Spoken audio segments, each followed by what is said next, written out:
जय जगन्नाथ। नमस्कार प्रिय दर्शक बंधु।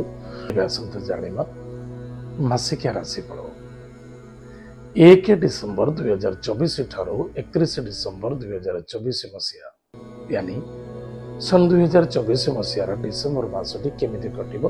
जो व्यक्ति जन्म जातक राशि होची मेष राशि, जो व्यक्ति जन्म जातक लग्न होची मेष लग्न। विद्यार्थी विद्या क्षेत्र पाए स्पेसिफिक आज विद्यार्थी कहबी कठोर परिश्रम करने को पड़ो। बिल्कुल केयरलेस मनोभावना रखा उचित नुहे, कारण मेष राशि व्यक्ति पंचम स्थान है विद्यार स्थान। मन रखी था विद्यार स्थान किए पंचम भाव ला किए ना सूर्य स्थान। एवं सूर्य अच्छा कौटी ना आपण राशि ठार अष्टम भाव विजय प्राप्ति स्थान अच्छा किंतु शनि दृष्टि अच्छा निश्चित रूप से शनि बर्तमान मार्गी अच्छा शनि दृष्टि अच्छा निमित्त निश्चित रूप से विद्यार्थी माने विद्या क्षेत्र प्रति यथेष्ट ध्यान देवा बहुत आवश्यकता अछि। मन को बिल्कुल हलचल करतु, स्थिर मन रखत कौन करुछंती कौन करबा आवश्यकता अछि। प्लानिंग अनुसार विद्या अध्ययन करंतु। लव मैटर मध्य बहुत जगह देखा जो लव मैटर रे एक अन्य जनक भितर बाड़िया बाड़ी तर्क वितर्क अणाकटा देखा दे पारे। सेमती किसी गलती करंतु नहीं, शत्रु मध्य दूरे रहबा बहुत आवश्यकता अछि। अनेक व्यक्ति देखिए निजर संतान स्वास्थ्य को नहीं बड़ चिंतित रही माँ बापा माने। जो पर्यंत धनु संक्रांति आसी ना से पर्यंत ध्यान देवे। कर्म व्यापार वाणिज्य क्षेत्र में सफलता अछि। कर्म क्षेत्र बेटर रही किसी असुविधा नहीं।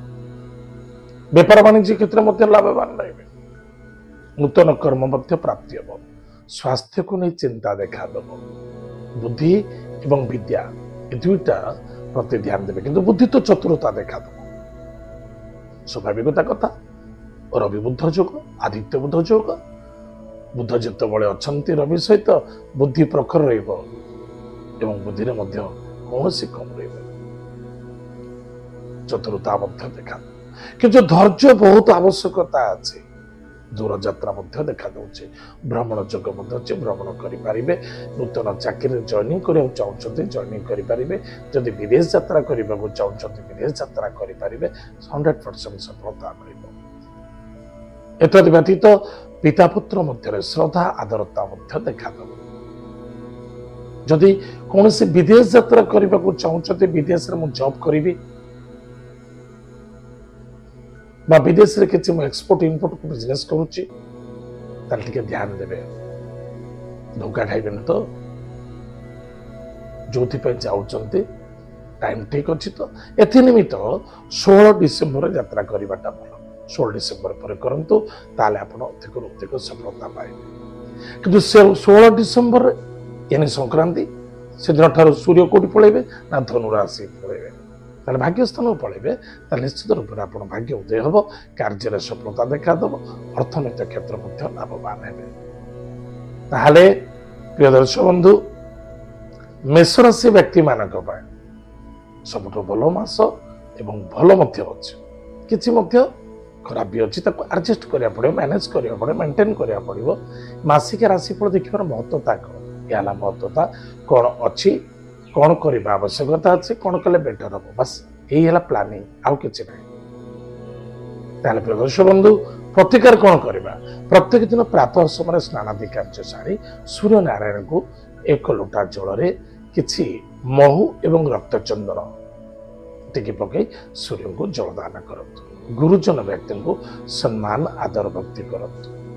एवं हनुमान मंदिर में प्रत्येक मंगलवार दिन एक फल ऋतुफल जो ऋतु जहाँ फल थी ऋतुफल टे हनुमान को अर्पण करंतु, दान करंतु, समर्पण करंतु एवं हनुमान 40 पाठ करंतु। निश्चित रूप से आप मंगल हम, सफलता देखा दब। प्रिय दर्शक बंधु एटा थिला मेष राशि व्यक्ति मानक पई मासिक राशिफल आज तो समय जाइए कार्यक्रम आम ये रखुचु पुणी देखा जय जगन्नाथ।